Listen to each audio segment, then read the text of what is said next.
All right, welcome to the Spoiler Kings. My name is Tim Kramer. I'm with Brian the Grizzly, and we have a special guest. We have Kenny Sparks with us Hey, today. hey, What is up, man? What what's up? going on, y'all? How's it Yeah, going? good, good. Doing So I'm good. glad you're joining us for our first episode of our 2024 Oscar Best Picture breakdowns. We've been doing this for a while before Spoiler Kings were even a thing. That's how much that we've been doing it. Yeah, So it's definitely a fun one that we do. We go through all 10 pictures, and we break down about each one. So we're gonna start off with the Holdovers, yes, which was a surprise for I think all of us. yeah, So Quick, yeah, quick story I yeah. gotta say about this holdovers. I've been talking about Tank for months now. Like after it came out, he was like, "You gotta see it." I cried. I was like, "You cried? What this ain't gonna? It looks terrible. This is an old movie. It look like it's taking place in the '70s. All these tropes and all this stuff." And then I watched it. Mhm. I was like, right. Real, real thug uh, tears. Yeah, yeah, "Not crying. You crying?" Yeah, it came out of nowhere for me. Like same. people all of a sudden was like, "Yo, man, you gotta watch this movie, The Holdovers." It's like I had not seen a trailer, I had not seen a poster, I had never heard of it, and then it just popped up, and I was like, "All right, well, let me see it." And then I was like, "Oh, this is exactly what I was looking for." Hmm. You didn't even know it. They didn't even Right, Yeah, know that you were looking for this, but it exactly. hit hard. It's yeah. like my heart hole. Every time people are like, "Oh, there's no good original movies, or everything's a comic book That's movie," it. this is it. This is like the perfect like movie that is just a good story. Right. There's no special effects. There's nothing too crazy. I think the biggest special effect was probably making Paul Giamatti have a lazy eye because I don't think he has one in real life. I was questioning that the I don't entire movie. It's know. like, have I been missing this the whole time? I mean, he might have a secret skill or something like that, but Right.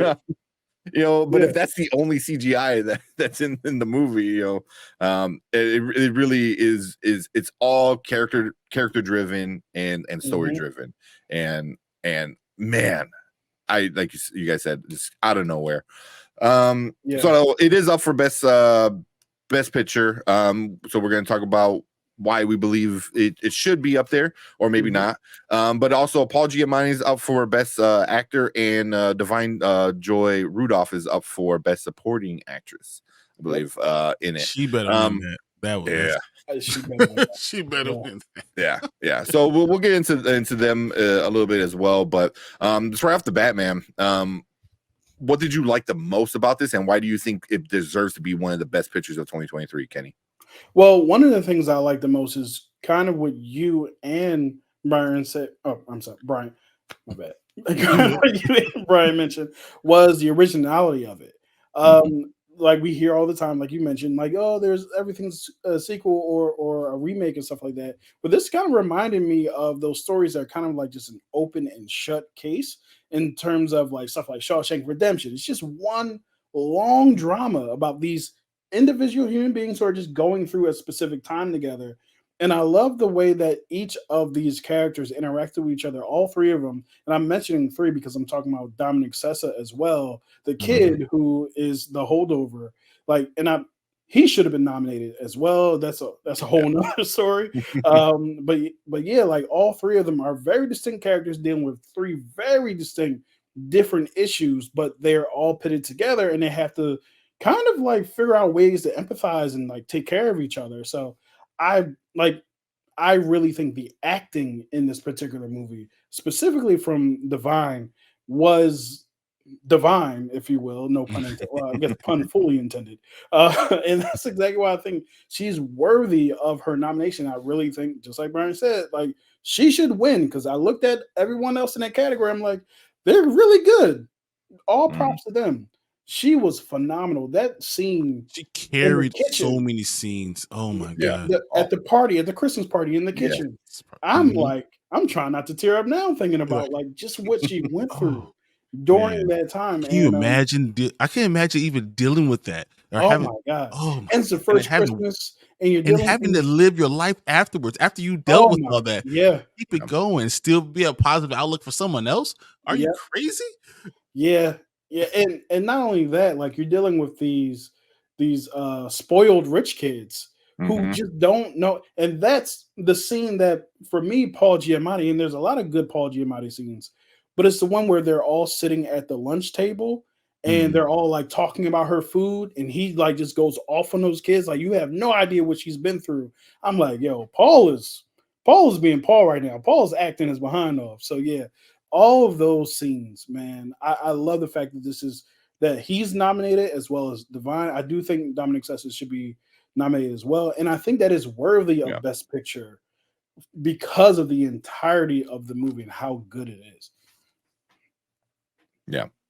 Can you Okay. argue with any of that? I know. I know. It really it was really good. You know, I think like when you think of a best picture, you think of like something it's entertaining, obviously. I think Yep. people need to enjoy it, but also it's funny. like it needs to be Mhm.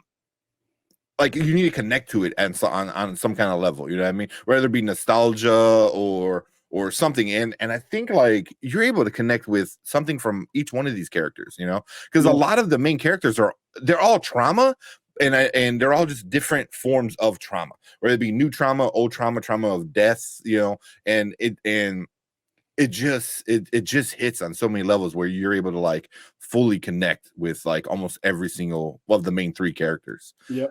which is why I thought like, yeah, like you understood every ounce of pain that each one of these characters. It might take a little bit longer for certain characters than others, because Right. obviously like Mary Lamb, which is Divine Joy's character, you kind of figured out her like, you know, pain pretty early on. You know, the movie Yeah. starts off with it, you know, but you know, You Paul had no idea about and Paul at Angus. all. Like you didn't know Not where it was going nearly with Yeah, the so whole close to Paul the end. thing. Like yeah, Yeah. he never graduated. Like he never, Right. yeah, he never saw coming. yeah. So yeah, it was really well done when it comes to just the story and the characters, you know, Yeah. and just your connection with them. And you by the end of the movie, you felt like you're part of this like this little group that they created, you know what I mean? So Mhm. yeah. What were you, Brian? I love that feel of a day in the life. Yeah, I don't know if Mm. you know what I mean with that, but just we all have stories, right? We all have our best stories, and you know, we all are people come in your life for seasons. You know, Yep. either you know you have family members, you have friends, and you have people that just come in for a season that really kind of stand out in becoming who you are. Mhm. You're the one who mostly understands you, lets you know how you could grow, shows you how to grow because of what you've been through. And we just kind of saw a day in the life of a season for all three of those characters to help them get to the next step. And Right. I even love the way that it ended because it was like, once Mhm. again, they're gone. They just, you know, in and out of their life, and this is it. Yep. Because once again, it's just a season, but it affected all three of them so profoundly that it's, you know, it's going to help them grow and move on to the next step of their lives. Yeah. So Mhm. I thought that was amazing, along with what you guys said about the connections. Um, I, a best picture, you should care about all the characters. That's exactly right. That Yep. you know, Yep. it's hard because I mean, what this movie was 2 hours and what 2 hours and 19 minutes, something like that, Yeah, it was a and tough. you connected with those characters in that amount of time. And these are Mhm. characters that I didn't necessarily think I would connect with because you know who I am. But to Right. be able to go across different cultures, different type of people from different parts of life, you know, and to still have that connection, Yeah. this is a standout movie. I gotta give you your flowers, Tech. You were right. I was wrong.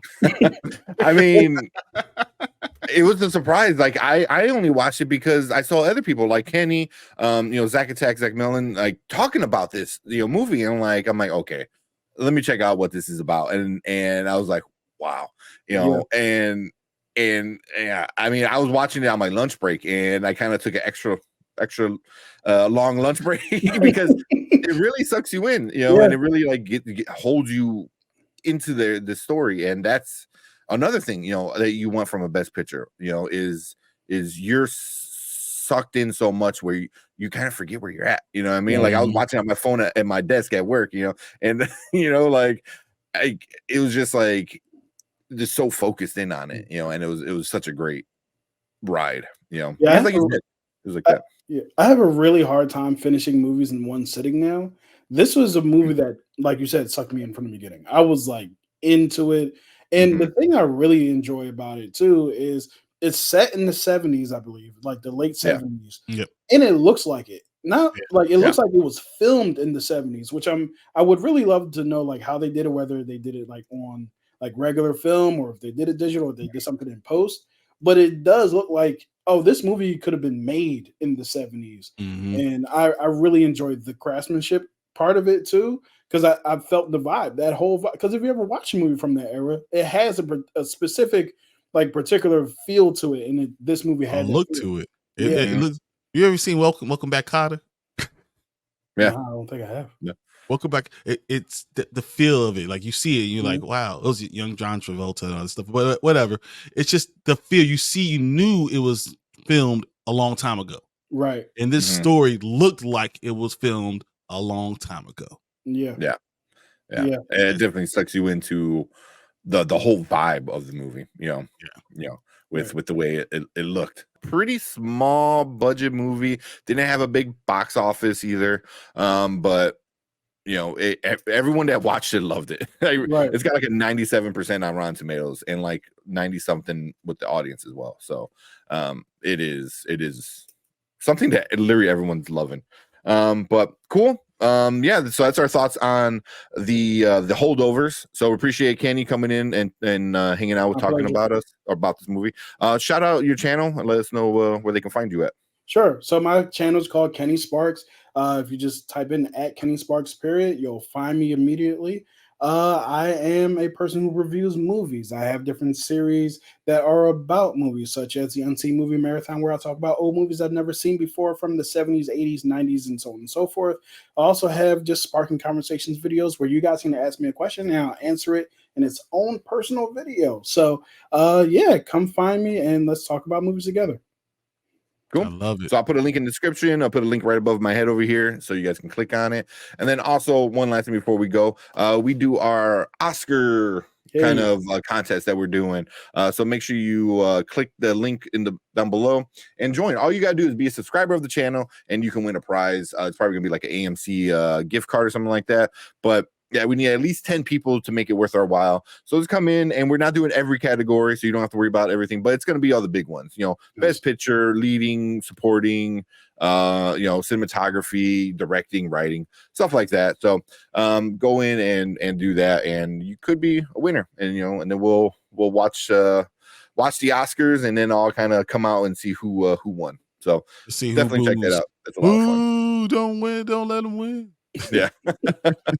But appreciate everyone hanging out with us. Thank you so much. Make sure you hit subscribe and come and check out all of our other upcoming videos. We're gonna break down every single best picture nominee. So come and let us know what you think. But let us know what you think right now with the Holdovers. Leave a comment below and where you think it belongs in this list of top 10 movies of 2023. So thank you all. Appreciate it. We will see you guys in the next movie review.